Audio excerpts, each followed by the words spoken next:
നമുക്ക് കണ്ണുകളടച്ച് പ്രാർത്ഥിക്കാം.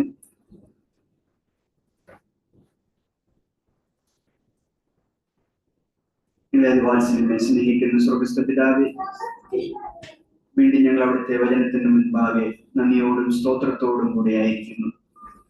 കർത്താവേ, അവിടുത്തെ പരിശുദ്ധാത്മാവിനാൽ എഴുതപ്പെട്ട ഈ വചനം ഞങ്ങൾ ധ്യാനിക്കുമ്പോൾ കർത്താവെ, വചനത്തിലൂടെ ഞങ്ങൾ ഓരോരുത്തരോടും അവിടുന്ന് സംസാരിക്കണമെന്ന് എന്ന് പ്രാർത്ഥിക്കുന്നു. അവിടുത്തെ പരിശുദ്ധാത്മാവിനാൽ വചനം ഞങ്ങൾക്ക് വിഭജിച്ചു തരുമാറാകണമേ. കർത്താവെ, അടിയനെയും അതിനായിട്ട് ശക്തിപ്പെടുത്തണമേ. അവിടുത്തെ കരങ്ങളിൽ എടുത്തുപയോഗിക്കണമേ. കടന്നു വന്നിരിക്കുന്ന ഓരോരുത്തരെയും അവിടുത്തെ കരങ്ങളിൽ ഏൽപ്പിക്കുന്നു. കർത്താവെ, അവിടുന്ന് ഇന്ന് ഈ വചനം ഞങ്ങളോട് സംസാരിച്ച് ഞങ്ങളുടെ ഹൃദയത്തിൽ അത് എഴുതണമേ എന്ന് ഞങ്ങൾ പ്രാർത്ഥിക്കുന്നു. ദൈവമേ, നിന്റെ കരങ്ങളിലേക്ക് സമയത്ത് തരികയാണ്. അവിടുന്ന് മഹത്വമെടുക്കണം. യേശു ക്രിസ്തുവിന്റെ നാമത്തിൽ തന്നെ ആമേൻ.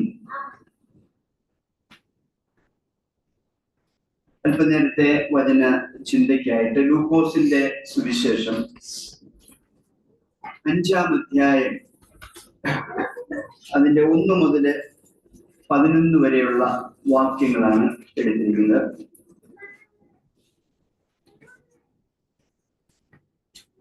അവൻ ഗനാസരത്ത് തടാകത്തിന്റെ കരയിൽ നിൽക്കുമ്പോൾ പുരുഷാരം ദൈവവചനം കേൾക്കേണ്ടതിന് അവനെ തിക്കിക്കൊണ്ടിരുന്നു. അപ്പോൾ 2 പടക് കരയ്ക്ക് അടുത്ത് നിൽക്കുന്നത് അവൻ കണ്ടു. അവയിൽ നിന്ന് മീൻപിടുത്തക്കാർ ഇറങ്ങി വല കഴുകുകയായിരുന്നു.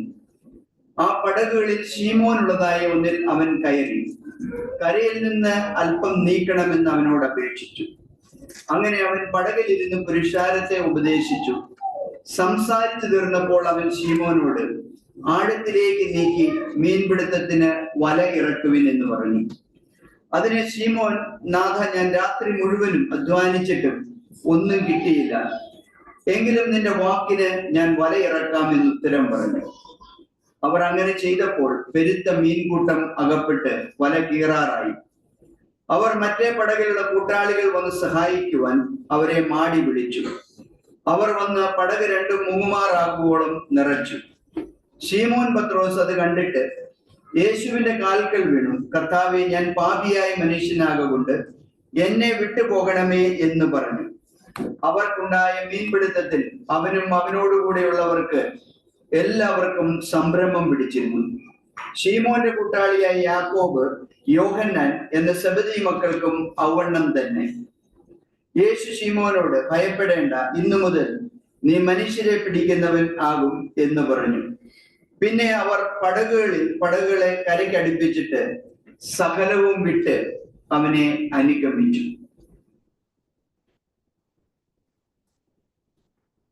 2-3 ചിന്തകൾ നിങ്ങളുമായിട്ട് ശീമോൻ പത്രോസിന്റെ ജീവിതത്തിൽ നിന്ന് പങ്കുവയ്ക്കുവാനാണ് ആഗ്രഹിക്കുന്നത്. ഒന്നാമതായിട്ട് ചിന്തിക്കുവാൻ ആഗ്രഹിക്കുന്ന കാര്യം, നാം ഇപ്പോൾ വായിച്ച വേദഭാഗത്തിന്റെ 11-ാം വാക്യത്തില്, 5-ാം അധ്യായം 11-ാം വാക്യത്തില് നാം കാണുന്നത് സകലവും വിട്ട് അവനെ അനുഗമിച്ചു.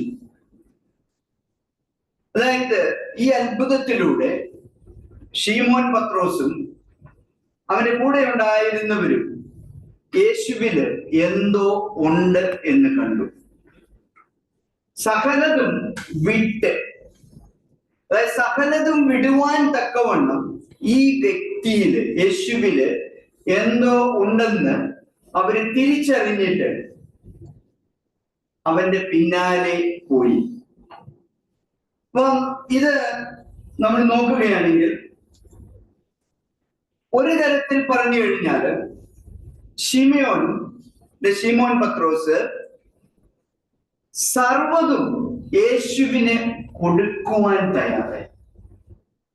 അവന്റെ ഒരു താല്പര്യം, അവന് തയ്യാറായിരുന്നു യേശുവിന് തന്നെ കൊടുക്കുവാൻ. അപ്പൊ സകലതും വിട്ട്, അതുകൊണ്ട് അവർ സകലതും ഉപേക്ഷിച്ച് യേശുവിന്റെ പിന്നാലെ പോയി. അങ്ങനെ യേശുവിന്റെ പിന്നാലെ പോയവരെയാണ് നാം ശിഷ്യന്മാര് എന്ന് വിളിക്കുന്നത്. ശിഷ്യൻ ഇപ്പൊ സകലത്തെയും വിട്ട് വേറൊരാളിൽ എന്തോ കണ്ട് ആ വ്യക്തിയുടെ കീഴിലായിരിക്കാൻ തീരുമാനിച്ച് ഈ ശിഷ്യനെയാണ്, അല്ലെ ഈ കൂട്ടത്തെയാണ് ശിഷ്യന്മാരെന്ന് വിളിക്കുന്നത്. ശിഷ്യൻ എന്ന് പറയുമ്പോൾ പഠിതാവ് എന്നാണ് നമ്മൾ മനസ്സിലാക്കുന്നത്, പഠിക്കുവാൻ വേണ്ടി. അവര് യേശുവിൽ എന്തോ പ്രത്യേകതയുണ്ട്, യേശുവിൽ എന്തോ ഉണ്ട്, അത് പഠിക്കുവാൻ വേണ്ടി അവരെ തന്നെ യേശുവിനെ കീഴ്പ്പെടുത്തിക്കൊണ്ടു, പുതിയതായിട്ട് ചിലത് പഠിക്കുവാനായിട്ട്. അപ്പൊ നമുക്ക് പറയാം, ശിമോൻ പത്രോസ് അങ്ങനെ ഒരു പഠനത്തിന്റെ പ്രക്രിയയിലേക്ക് കടന്നു വന്നു. എന്റെ ജീവിതത്തില് പുതിയതായിട്ട് ചിലതൊക്കെ പഠിക്കുവാനായിട്ട് പത്രോസ് തീരുമാനിച്ചു. ഇതേ ഒരു കാര്യം, അല്ലെ ഇതിന്റെ ഒരു മാതൃക പഴയ നിയമത്തില് 1 രാജാക്കന്മാരുടെ പുസ്തകത്തിലെ 19-ാം അധ്യായത്തില് അതിന്റെ 17 മുതലുള്ള വാക്യങ്ങളിൽ നാം കാണുന്നുണ്ട്. ഏലിയാവ് പോകുന്ന വഴിക്ക് തന്റെ പുതപ്പ് വയലില് കാള കൂട്ടിക്കൊണ്ടിരുന്ന എലീശാവിന്റെ മേലിട്ടു. എലീശാവ് എന്ത് ചെയ്തു? അവന് ഏലിയാവിന്റെ പിന്നാലെ പോയി തന്റെ കാളകളെയും ആ നുകത്തെയും അവൻ വിട്ടിട്ട്, എങ്ങനെയാണ് വിട്ടത്? കാളയെ കൊന്ന് അവിടെ ഒരു സദ്യ ഒരുക്കി എല്ലാവർക്കും കൊടുത്തിട്ട്, അല്ലെങ്കിൽ നമുക്ക് പറയാം പഴയതിനെ അവൻ വിട്ടു. പൂർണ്ണമായിട്ടുള്ളൊരു വിടുതൽ ആയിരുന്നു അവിടെ. സകലത്തെയും അവൻ ഉപേക്ഷിച്ചു. ഇനി അങ്ങോട്ട് ഒരു തിരിച്ചുപോക്ക് ഇല്ല. ഇത് തന്നെയാണ് നമ്മൾ ഇവിടെയും കാണുന്നത്. പത്രോസ്, ശിമിയോൻ തന്റെ പടകിന്, ജീവിതമാർഗമായ തന്റെ പടകിനെയും വലയെയും തന്റെ സ്വന്തമായിട്ടുണ്ടായിരുന്ന കുടുംബത്തെയും വിട്ട് യേശുവിന്റെ പിന്നാലെ പോയി. എന്തിനാണ്? യേശുവിൽ എന്തോ ഉണ്ട്, അത് പഠിക്കുവാൻ, അതിനായിട്ട് ഏൽപ്പിച്ചു കൊടുത്തു. അപ്പൊ ഇനി പഴയതിലേക്ക് ഒരു തിരിച്ചുപോക്ക് ഇല്ല. അപ്പൊ നമ്മള് നോക്കുമ്പോൾ ഇന്ന് പത്രോസ് അന്നത് ചെയ്തു. ഇന്നും യേശു ഇത് തന്നെയാണ് നിങ്ങളിൽ നിന്നും എന്നിൽ നിന്നും ആഗ്രഹിക്കുന്നത്. അതായത് നമ്മുടെ ഹൃദയത്തെ അവന് കൊടുക്കുക, യേശുവിന് കൊടുക്കുക. അതിനുള്ള ഒരു തയ്യാറെടുപ്പ്. അപ്പൊ യേശു അല്ലാതെ മറ്റൊന്നും നമ്മുടെ ജീവിതത്തിൽ ഇല്ലാതിരിക്കും. നമ്മൾ പാടാറുണ്ട്, നീ മാത്രം മതി, നീ മാത്രം മതി. പാടുവാൻ എളുപ്പമാണ്, അത് പ്രാവർത്തികമാക്കുവാൻ, എൻ്റെ ഹൃദയത്തെ യേശുവിന് കൊടുക്കുവാൻ നമ്മളെല്ലാവരും അങ്ങനെ ഒരു തീരുമാനമെടുത്ത്, ഒരിക്കലും തീരുമാനം എടുത്തവരാണ്. എടുക്കാത്തവര് ആരും ഉണ്ടെന്നില്ല. പഴയതിനെയെല്ലാം വിട്ട് ഇനി അങ്ങോട്ടൊരു തിരിച്ചുപോക്കില്ല എന്നൊരു തീരുമാനമെടുത്ത് നമ്മൾ പുതിയതിലേക്ക് കാൽ വെച്ചവരാണ്. പക്ഷെ സാവധാനം, പതുക്കെ നമ്മള് ആ ഒരു തീരുമാനത്തെ മറന്ന് മറ്റെന്തിലേക്കൊക്കെയോ കടന്നു പോയിട്ടുണ്ട്. ഞാൻ 2003 തിരുവല്ലയില് കടന്നു വന്നപ്പോൾ ഒരു വ്യക്തിയെ കണ്ടെത്തി. ആ വ്യക്തി, ഞാനിങ്ങനെ ഇതുപോലെ ഒരു പ്രാർത്ഥനയ്ക്ക് യാദൃശ്ചികമായിട്ട് കടന്നു പോയതാണ്. പോയിട്ട് തിരിച്ച് നടന്നു വരുമ്പോൾ ഈ വ്യക്തി പുറകെ വന്ന് അദ്ദേഹത്തിന്റെ വീട്ടില് ചെല്ലണമെന്നും പറഞ്ഞ് വിളിച്ചു. പിന്നീട് ഒരിക്കൽ വീട്ടിൽ കടന്നു പോകാൻ ഇടയായി. ആ വ്യക്തി മർത്തോമായില് മർത്തോമ സഭയിൽ ഉണ്ടായിരുന്ന ഒരാളാണ്. ആൻഡമാൻ ദ്വീപില് അസിസ്റ്റന്റ് കളക്ടറായിട്ട് ജോലി ചെയ്തതാണ്. അദ്ദേഹം ദൈവത്തെ കണ്ടെത്തി കഴിഞ്ഞപ്പോൾ, രക്ഷയുടെ അനുഭവത്തിലേക്ക് വന്നപ്പോൾ ആദ്യമേ ചെയ്ത കാര്യം, നമ്മളൊക്കെ രക്ഷയെ കണ്ടെത്തിയപ്പോ ആദ്യമേ ചെയ്ത്, നിങ്ങൾ രക്ഷയെ കണ്ടെത്തിയപ്പോ ആദ്യമേ ചെയ്ത കാര്യം എന്താ? ഓർക്കുന്നില്ല അല്ലേ? അപ്പോ ഇദ്ദേഹം ചെയ്തത് തന്റെ ഇടവകയിൽ പോയി ഒരു എഴുത്തെഴുതി അവിടുത്തെ അച്ഛന് കൊടുത്തിട്ട് അപേക്ഷ കൊടുത്തു, ഞാൻ നാളെ മുതൽ ഈ സഭയിൽ വരുന്നതായിരിക്കില്ല, അതുകൊണ്ട് ഇവിടുത്തെ എന്റെ മെമ്പർഷിപ്പും അംഗത്വം എല്ലാം വെട്ടിക്കളയണം. അദ്ദേഹം പറഞ്ഞ ഒരു കാരണം, കുറച്ചു ദിവസം കഴിയുമ്പോൾ ഇനി ഇങ്ങോട്ട് തിരിച്ചു വരാനുള്ള ഒരു താല്പര്യം എനിക്ക് ഉണ്ടാകാതിരിക്കാൻ വേണ്ടിയാണ് അങ്ങനെ ചെയ്തതെന്ന്. എലീശാവ് എന്താ ചെയ്തത്? തന്റെ കാളകളെ എന്ത് ചെയ്തു? അവൻ കൊന്നു. ഇനി ചെന്ന ആ കാളയെ എടുത്തു വീണ്ടും നിലകൊള്ളുത്താൻ പറ്റുമോ? ഇല്ല.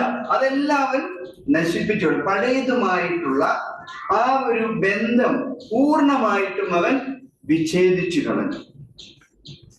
ചിലപ്പോഴെങ്കിലും എനിക്കറിയത്തില്ല, നിങ്ങൾ കേട്ടിട്ടുണ്ടോ, വിശ്വാസികളൊക്കെ പറയും, ഞാൻ എന്റെ പഴയ സ്വഭാവം എടുത്താലുണ്ടല്ലോ, അല്ലെ പഴയത് ഞാൻ പുറത്തെടുത്താലുണ്ടല്ലോ. അപ്പൊ പഴയത് കളഞ്ഞില്ലേ? പഴയത് നമ്മൾ കത്തിച്ചു കളഞ്ഞില്ലേ? പഴയത് നമ്മൾ കുഴിച്ചിട്ടില്ലേ? ഇനി അത് കുഴിച്ചിട്ട് ആരെങ്കിലും മാന്തി എടുക്കും? ഇല്ല, അല്ലേ? അപ്പൊ അങ്ങനെ ഇവിടെ പത്രോസ് അല്ലെ ശിമിയോൻ യേശുവിനെ കണ്ടപ്പോൾ അവൻ സകലതും വിട്ടു. അപ്പൊ അതൊരു പ്രോസസ്, ഒരു പ്രക്രിയയാണെന്ന് നമ്മൾ കണ്ടു. അപ്പൊ അതുകൊണ്ട് യഥാർത്ഥമായിട്ട് നിങ്ങളും ഞാനും ഒരു ശിഷ്യനായിരിക്കുവാൻ ആഗ്രഹിക്കുന്നെങ്കിൽ നമ്മളും എല്ലാം വിട്ട് നമ്മുടെ ഹൃദയത്തെ യേശുവിന് കൊടുക്കാൻ തയ്യാറാകണം. ഈ വിളിച്ച ശിമയോനോ യോഹന്നാനോ യാക്കോബോ ഒന്നും നമ്മളിൽ നിന്നും വലിയ വ്യത്യാസമൊന്നും ഉണ്ടായിരുന്നോ? ഇല്ല. ഇങ്ങനത്തെ ഏലിയാവ് പോലും നമുക്ക് സമസ്വഭാവമുള്ള ഒരു മനുഷ്യനായിരുന്ന യാക്കോബിന്റെ ലേഖനത്തിൽ നമ്മൾ വായിക്കും. അപ്പൊ അങ്ങനെയാണെങ്കിൽ ഇവർക്കുണ്ടായിരുന്ന വ്യത്യാസം എന്താ? യാക്കോബ് യോഹന്നാൻ അവരുടെ അമ്മയെ കൂട്ടിക്കൊണ്ടുവന്ന് പറഞ്ഞു, എനിക്ക് വലത്തും ഒരാൾക്ക് വലത്തും ഒരാൾക്ക് ഇടത്തും ഇരിക്കണമെന്ന്. അപ്പം അവരുടെ എല്ലാം വിട്ടിട്ട് പോകുന്നവരാണ്. ആഗ്രഹമൊക്കെ ഒന്ന് നോക്കുക. വ്യത്യാസം എന്ന് പറയുന്നത് യേശുവാണ് അവരെ ട്രെയിൻ ചെയ്തത്, പരിശീലിപ്പിച്ചത്. അപ്പൊ ഇന്ന് നമ്മളെ പരിശീലിപ്പിക്കുന്ന ആരാ? നിങ്ങളാരും പറയരുത് സാമ്പ്രദർ എന്നെ പരിശീലിപ്പിക്കുന്നുണ്ട്. സാമ്പ്രദർ ഒരു ഉപകരണം മാത്രമേ ഉള്ളൂ. നമ്മളും കാണേണ്ട കാര്യം ഈ വചനത്തിലൂടെ യേശുവാണ് വാസ്തവമായിട്ട് ഇന്നും നമ്മളെ പരിശീലിപ്പിക്കുക. ലോകത്തിലുള്ള ഒരു മനുഷ്യരെക്കാളും ശ്രേഷ്ഠന്മാരോ വ്യത്യസ്തതയുള്ളവരോ അല്ല നമ്മൾ. പക്ഷെ നമ്മളെ പരിശീലിപ്പിക്കുന്നത്, നമ്മളെ ട്രെയിൻ ചെയ്യുന്നത് കർത്താവായ യേശുവാണ്. അതാണ് വ്യത്യാസം. അതായിരുന്നു ശിഷ്യന്മാർക്കുണ്ടായിരുന്ന വ്യത്യാസം. എന്നാൽ നമ്മള് ശിമിയോന്റെ ജീവിതത്തിലേക്ക് നോക്കുമ്പോൾ ശിമിയോന്റെ പേര് യേശു മാറ്റി പത്രോസ് എന്ന് ആക്കി. എങ്കിൽ യേശു ആ പേരിൽ ഒരിക്കലും പത്രോസിനെ വിളിക്കുന്നതായിട്ട് നമ്മൾ കാണുന്നില്ല. ശിമിയോൻ എന്ന് ഉയർത്തെഴുന്നേറ്റ് കഴിഞ്ഞു പോലും യോഹന്നാന്റെ സുവിശേഷത്തില് 21-ാം അധ്യായത്തിൽ ശിമിയോനെ, നീ എന്നെ ഇവരെക്കാൾ അധികമായി സ്നേഹിക്കും. അപ്പൊ യേശു ശിമിയോനെ തന്നെ വിളിക്കുന്നെങ്കിൽ യേശു പത്രോസ് എന്ന പേര്, ശിമിയോന്റെ പേര് മാറ്റി പത്രോസ് എന്നായി. യേശു വിളിച്ചതിന് ചില ഉദ്ദേശങ്ങൾ ഉണ്ടായിരുന്നു. മർക്കോസിന്റെ സുവിശേഷത്തിലേക്ക് നമ്മൾ തിരിയുകയാണെങ്കിൽ നമ്മൾ കാണുന്നത് യേശു എന്തിനാണ് അവരെ വിളിച്ചതെന്നും 3-ാമത്തെ അധ്യായത്തില് നമുക്കറിയാവുന്ന വേദഭാഗമാണ്, സമയക്കുറവ് നമ്മൾ വായിക്കുന്നില്ല. 3-ാമത്തെ അധ്യായത്തിൽ പറയുന്നത് യേശു വിളിച്ചതിന്റെ 1-ാമത്തെ കാര്യം അവനോട് കൂടെ ആയിരിക്കുവാനാണ്. യേശു എല്ലാവരെയും വിളിച്ചില്ല, തനിക്ക് ബോധ്യപ്പെട്ടവരെയാണ്, തനിക്ക് ഇഷ്ടപ്പെട്ടവരെയാണ് വിളിച്ചത്. അപ്പൊ നിങ്ങളും ഞാനും ആ ബോധ്യപ്പെട്ടവരുടെ കൂട്ടത്തിലുള്ള, ഇഷ്ടപ്പെട്ടവരുടെ കൂട്ടത്തിലുള്ള, എന്നെ ആർക്കും ഇഷ്ടമല്ല എന്ന് ഒരു മനുഷ്യർക്കും പറയാൻ പറ്റത്തില്ല. ഇവിടെ ഇരിക്കുന്ന ആർക്കും പറയാൻ പറ്റത്തില്ല. എന്നെ ആർക്കും ഇഷ്ടമില്ല. സഭയിൽ എന്നെ ആരും, എന്നെ ഇഷ്ടമുള്ള ഒരാളുണ്ട്, അയാളാണ് എന്നെ വിളിച്ചത്. എന്നെ ഇഷ്ടപ്പെടും, ആ ഇഷ്ടപ്പെട്ട വ്യക്തിയാണ് വിളിച്ചത്. എന്തിനാണ് വിളിച്ചത്? തന്നോട് കൂടെ ഇരിക്കുവാനാണ് വിളിച്ചത്. അപ്പൊ നമ്മൾ പിന്നീട് മുൻപോട്ടുള്ള ജീവിതത്തിൽ കാണുന്ന ഈ 3.5 വർഷക്കാലമാണ് യേശു അവരെ പഠിപ്പിച്ചത്. 3.5 വർഷക്കാലം പഠിപ്പിച്ചപ്പോൾ യേശുവും ശിഷ്യന്മാരും എപ്പോഴും ഒരുമിച്ചായിരുന്നു.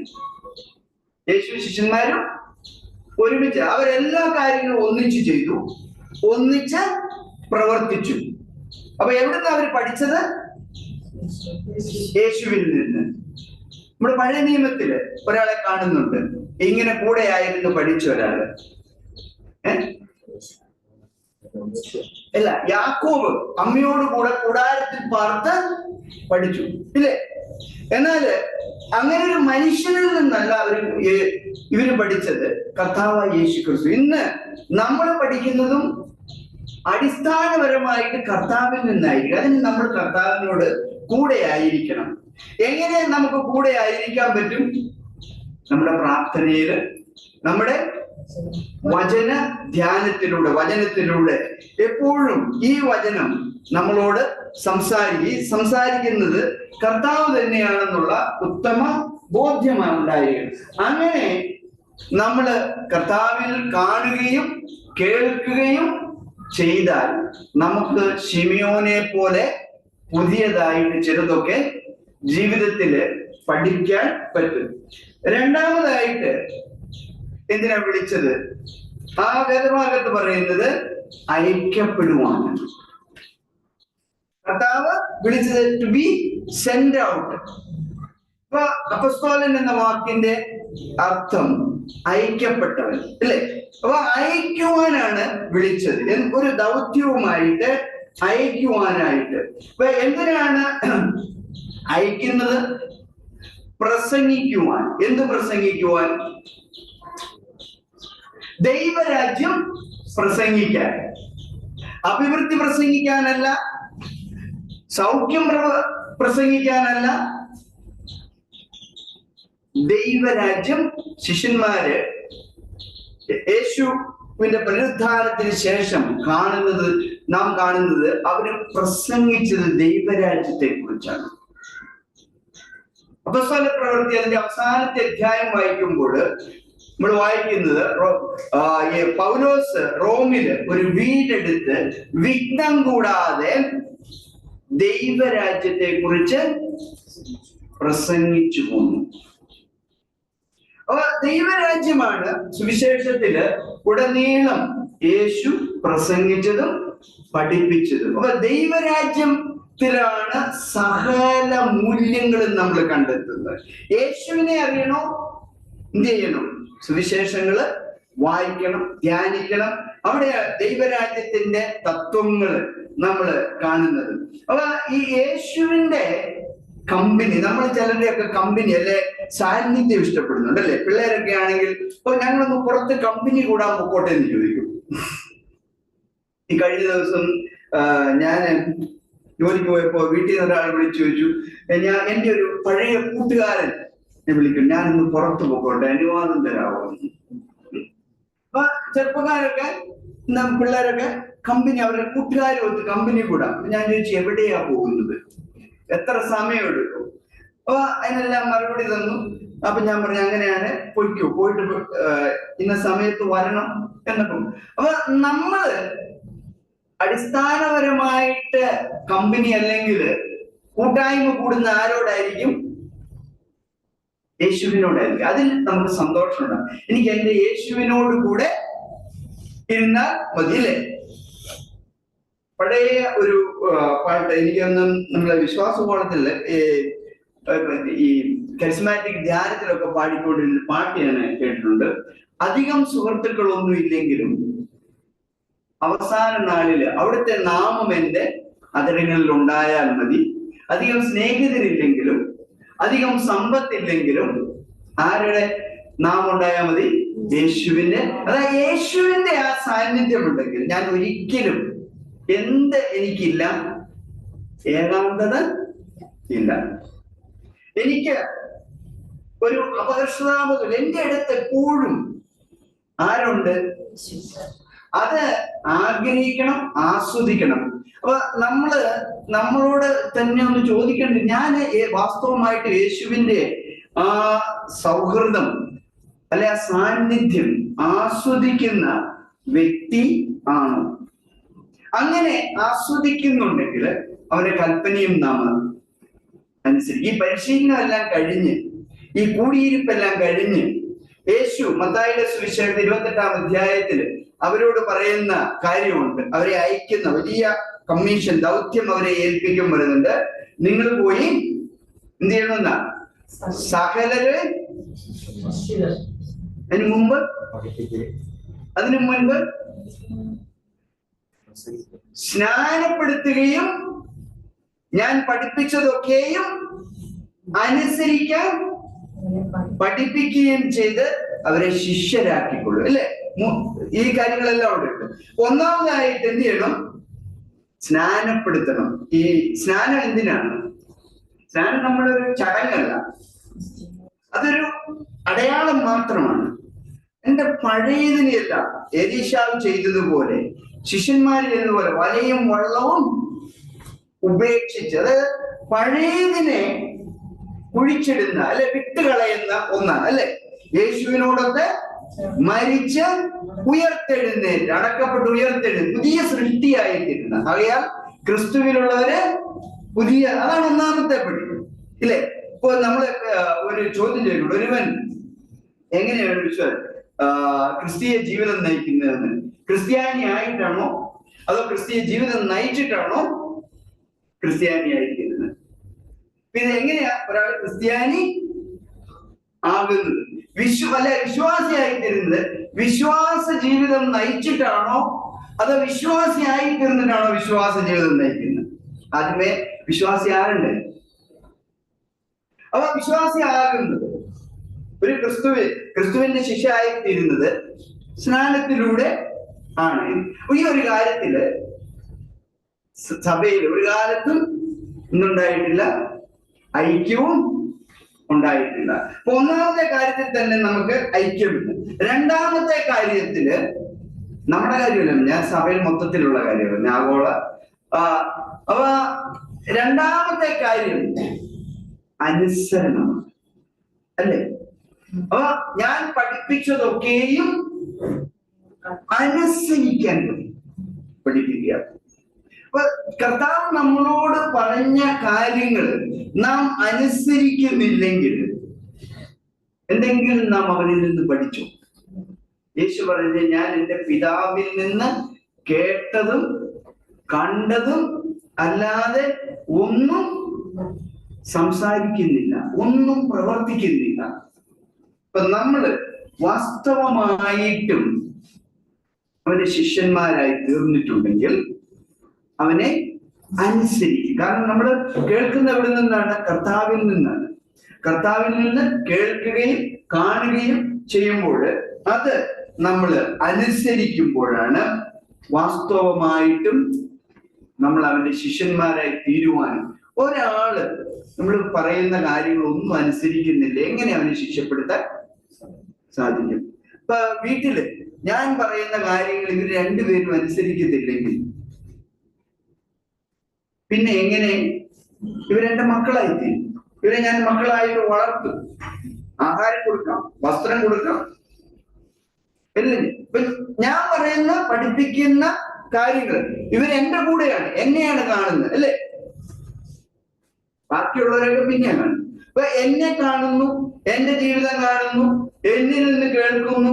അത് അനുസരിക്കുമ്പോഴാണ് വാസ്തവമായിട്ടും അവന്റെ മക്കളായിട്ട്. അപ്പൊ നമുക്ക് എഴുതി കൈ തന്നിരിക്കുകയാണ്.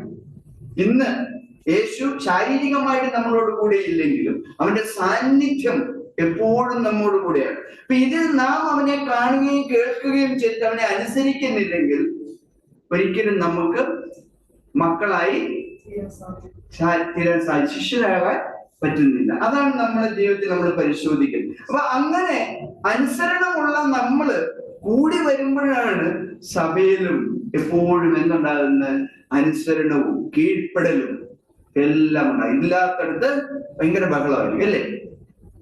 അപ്പൊ അതിനാൽ ഈ ഒരു കാര്യങ്ങൾ അങ്ങനെ നമ്മൾ പുതുജീവിതത്തിലേക്ക് കടന്നു വരും. അപ്പൊ ഈ യേശുവിനെ അനുസരിച്ച് നമ്മള് പഴയതിൽ നിന്ന് വിട്ട് കർത്താവിന്റെ അടുത്തേക്ക് വരുമ്പോൾ നമ്മൾ ചെയ്യുന്ന അവന്റെ ഉപദേശത്തെ മുറുകെ പിടിച്ചുകൊണ്ട്, യോഹന്നാന്റെ സുവിശേഷം 8-ാം അധ്യായം 31-32 വരെയുള്ള വാക്യങ്ങൾ നിങ്ങൾ എന്റെ ഉപദേശത്തെ മുറുകെ പിടിക്കുക. കർത്താവിന്റെ ഉപദേശത്തെ, holding on to Jesus teaching. അപ്പൊ കർത്താവിന്റെ ഉപദേശത്തെ മുറുകെ പിടിച്ചാൽ എങ്ങനെ ലോകം എന്തായിട്ട് നമ്മളെ അറിയും? എന്റെ ശിഷ്യന്മാരെന്ന് ലോകം അറിയും. നിങ്ങളും ഞാനും ഈ കർത്താവിന്റെ ഉപദേശത്തെ മുറുകെ പിടിക്കുക എന്ന് പറഞ്ഞാൽ അനുസരിക്കുന്നവനാണെങ്കിൽ ലോകം നമ്മളെ അറിയും അവന്റെ ശിഷ്യന്മാരായിട്ട്. പിന്നെ അറിയുന്നില്ലെങ്കിൽ അതിന്റെ കാരണം നമ്മൾ അവന്റെ ഉപദേശത്തെ മുറുകെ പിടിക്കുന്നില്ല, അനുസരിക്കുന്നില്ല. നമ്മള് അറിയാതെ ഈ ഒരു കാര്യത്തെ കുറിച്ച് ഒന്ന് വെച്ച്, മൂന്നാമത്തെ കാര്യം വളരെ ഫലം പുറപ്പെടുവിക്കുന്നവരായിരിക്കും. ഈ ഉപദേശം മുറുകെ പിടിച്ച് ശിഷ്യന്മാരായിരിക്കുമെങ്കിൽ നമ്മുടെ ജീവിതത്തിൽ വളരെ ഫലം പുറപ്പെടുവിക്കും. കാരണം യോഹന്നാൻ സുവിശേഷം 15-ാം അധ്യായത്തിൽ പറയുന്നത്, യേശുവാകുന്ന മുന്തിരിച്ചെടിയെ അതിന്റെ ശാഖകളായി തീർന്ന, അവൻ വെട്ടി ഒരുക്കുന്ന ശാഖകളായി തീർന്ന, പിതാവിനാൽ വെട്ടി ഒരുക്കപ്പെടുന്ന ശാഖയാൽ ധാരാളം ഫലം പുറപ്പെടുവിക്കും. സ്നേഹം, കരുണ, ദയ, ഇങ്ങനെ ഒരുപാട് ഫലം നമ്മുടെ ജീവിതത്തില് പുറപ്പെടുവിക്കാൻ നമുക്ക് കഴിയും. അപ്പൊ നമ്മള് അങ്ങനെ കർത്താവിന്റെ ജീവിതത്തിൽ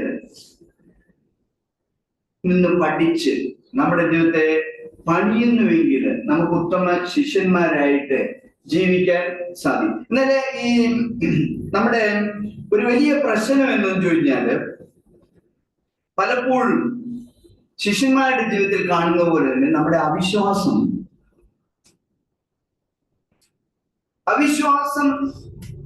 നമ്മെ ഈ ലോകം പഠിപ്പിക്കുന്ന അവിശ്വാസമാണ്. നമ്മൾ ഒരുപാട് കള്ളങ്ങൾ കേട്ടാണ് വളരുന്നത്. ഒരുപാട് കാര്യങ്ങൾ നമ്മുടെ വിശ്വാസത്തിന് എതിരായിട്ട് പഠിക്കുകയും പഠിപ്പിക്കപ്പെടുകയും ചെയ്യുന്നതിനാല് നമ്മുടെ വിശ്വാസം പൂർണ്ണമാണ്. പലപ്പോഴും നമ്മൾ അവിശ്വാസത്തിൽ ആണ്. ഏറ്റവും വലിയ ഉദാഹരണം, നമ്മള് പല അത്ഭുതങ്ങൾ കാണും പ്രാർത്ഥിച്ച്. ഇല്ല, നമ്മൾ തന്നെ നമ്മളോട് പറയാ, ഒരു ക്യാൻസർ ആയിട്ട് കിടക്കുന്ന ഒരു രോഗിയുടെ അടുത്തിരുന്നു നമ്മളോട് പ്രാർത്ഥിക്കാൻ പറഞ്ഞു. നമുക്ക് പലപ്പോഴും നമ്മൾ എത്ര പേർക്ക് ധൈര്യം ഉണ്ട് പ്രാർത്ഥിക്കാൻ, ഈ വ്യക്തി സൗഖ്യം പ്രാപിക്കാൻ? ചെറുതല്ലേ കാര്യമില്ല, നമുക്കത്ര ഉറപ്പ് ഇല്ല. ഇനി അത് വേണ്ട, നമ്മൾ തന്നെ ഒരാളുടെ നടുവേദനയ്ക്കോ കാലുവേദനയ്ക്കോ ഒക്കെ പ്രാർത്ഥിച്ചു കഴിഞ്ഞ ആ വ്യക്തി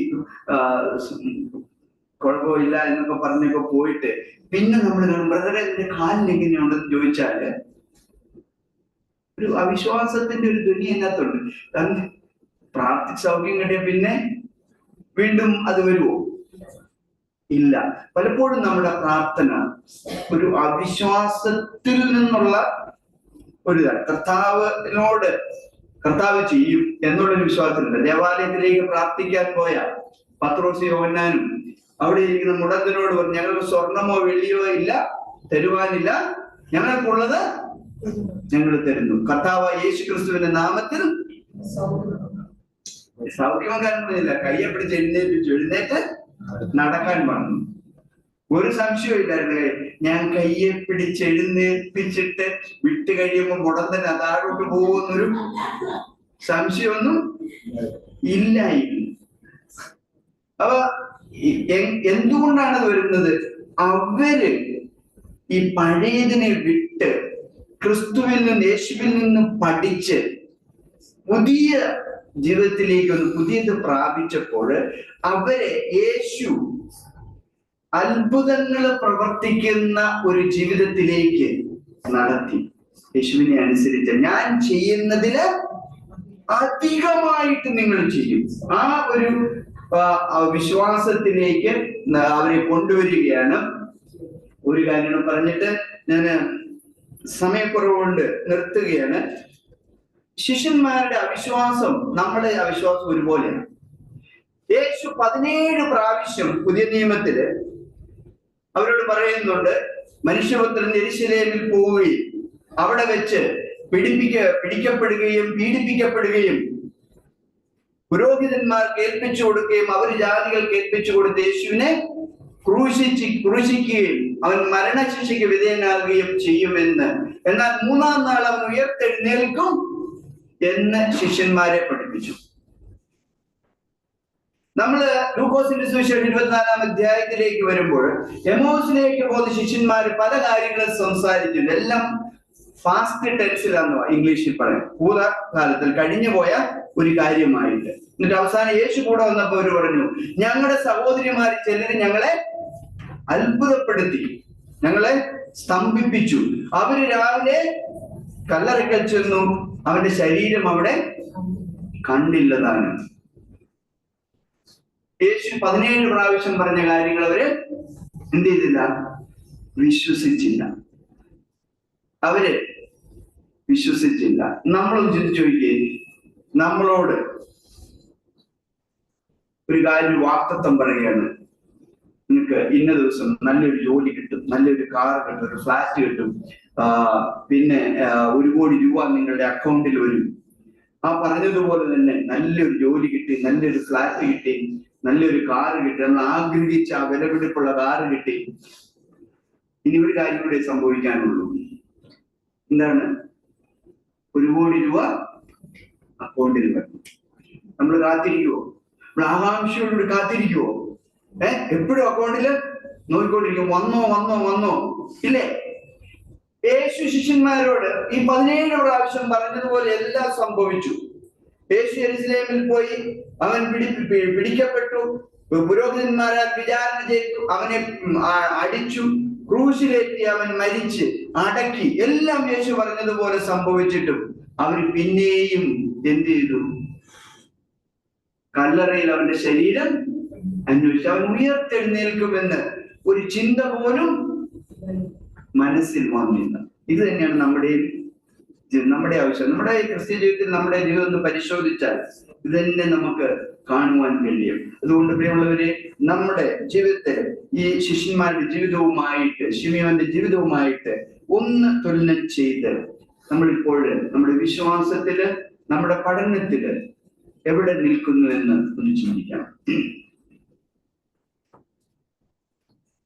ഒരു വാക്ക് പ്രാർത്ഥിക്കാം.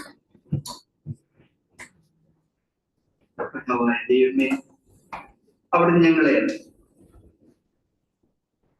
ഈ രാവിലെ സമയത്ത് കൂട്ടിക്കൊണ്ടുവന്ന് ഞങ്ങൾക്ക് ആരാധിക്കുവാനും കർത്തൃമേശയിൽ പങ്കുചേർന്ന് കൂട്ടായ്മയെ ആചരിക്കുവാനും അങ്ങയുടെ ക്രൂശുമരണത്തെ ധ്യാനിക്കുവാനും എല്ലാം സഹായിച്ചു. അവിടുത്തെ വചനത്തിൽ നിന്ന് കേൾക്കുവാനും പ്രാപിക്കുവാനും അവിടെ ഞങ്ങളെ സഹായിച്ചു. കർത്താവെ, ഇന്നത്തെ ഞങ്ങളുടെ ആരാധന ഞങ്ങളുടെ ജീവിതത്തിന് വലിയ ഒരു അനുഗ്രഹമായി അങ്ങിൽ നിന്ന് പ്രാപിച്ചവരായി മടങ്ങി പോകുവാൻ അവിടുന്ന് ഞങ്ങളെ സഹായിക്കണം. കർത്താവെ, ഇനി മുൻപോട്ടുള്ള ജീവിതത്തില് ആ പുതിയ ജീവന്റെ പുതുക്കത്തില് നടക്കുവാൻ അവിടുന്ന് ഞങ്ങളെ സഹായിക്കണമേ എന്ന് പ്രാർത്ഥിക്കുന്നു. ഞങ്ങള് അങ്ങയുടെ മുൻപാകെ വെച്ച എല്ലാ പ്രാർത്ഥനാ വിഷയങ്ങളെയും തൃക്കരങ്ങളിൽ തരുന്നു. കർത്താവെ, ഞങ്ങളുടെ ഹൃദയത്തിലുള്ള ആഗ്രഹങ്ങളും അവിടുത്തെ കരങ്ങളിൽ ഏൽപ്പിക്കുന്നു.